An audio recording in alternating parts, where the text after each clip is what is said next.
Olá, hoje a gente vai mergulhar numa história que, olha, mesmo sendo milenar, parece que foi escrita para os nossos dias. É a parábola do joio e do trigo, lá de Mateus 13. E para guiar essa nossa conversa, a gente tem aqui uma análise muito interessante do professor e psicanalista Léo Salles. Exato. É uma síntese realizada para o canal Terceiro Observador.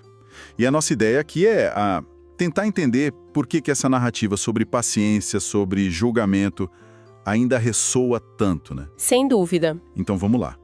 Para começar, tem um detalhe no texto original em grego que eu acho que muda toda a leitura.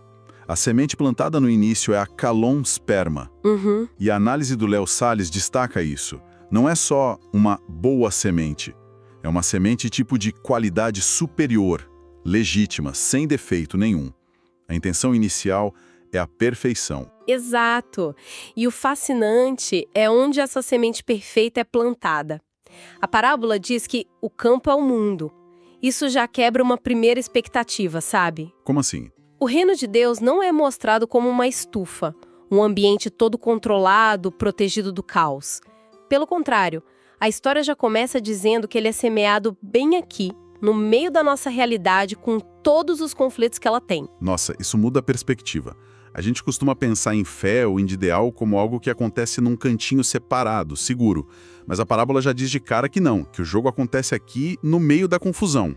E claro, se é no meio da confusão... Algo vai dar errado. E dá. A história continua dizendo que, enquanto todos dormiam, o inimigo aparece e semeia outra coisa. O tal do zizânium, o joio.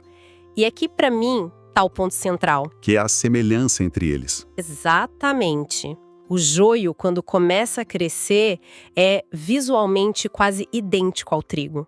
Eles são muito, muito difíceis de diferenciar no começo. Espera um pouco. Então, o verdadeiro perigo que a parábola aponta não é aquele mal óbvio que a gente identifica de longe. É o falso que se parece perigosamente com o verdadeiro. Precisamente. Isso é bem mais sutil e, sinceramente, bem mais assustador. O desafio não é combater um oposto claro, mas ter o discernimento entre o que é autêntico e o que é só uma imitação. E isso tem uma implicação teológica enorme. Porque vai contra o nosso impulso, né? De querer limpar tudo logo. Isso. Vai contra o nosso desejo de uma purificação imediata do mundo. Uma separação clara e instantânea. A parábola propõe algo radicalmente diferente. Uma convivência temporária e, pelo visto, necessária entre os dois. Certo. Então a gente tem o campo todo misturado, a reação instintiva seria: vamos arrumar isso agora. E é justamente essa a reação dos servos na história, não é? É exatamente essa. Eles chegam para o dono do campo e perguntam se devem ir lá e arrancar o joio. E a resposta é um sonoro não. Um não categórico. E o motivo é o risco de, na pressa de arrancar o joio, acabar arrancando o trigo junto. A análise do Léo Salles chama isso de paciência estratégica. Paciência estratégica, gostei do termo. É ótimo, né? A justiça final, segundo essa lógica, e eu cito aqui a análise, é adiada por sabedoria, não por fraqueza.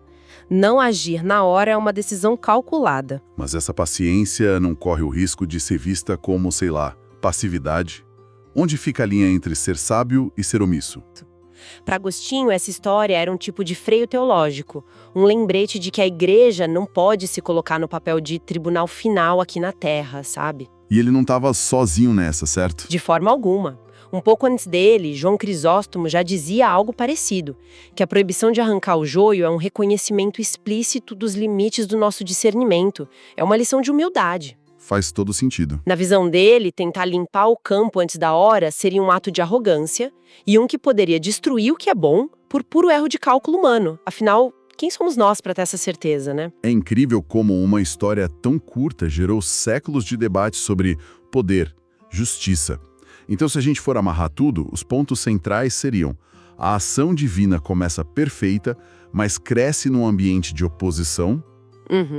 A justiça adota uma estratégia de paciência para proteger o bem, e o nosso julgamento humano é, por natureza, limitado e falho. Exatamente.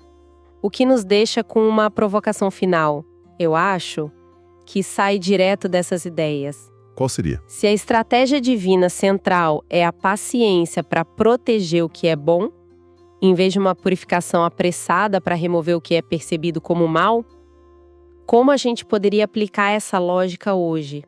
Boa pergunta. O que isso sugere sobre como nós, como indivíduos ou como instituições, lidamos com aquilo que a gente vê como errado ou falso no nosso meio?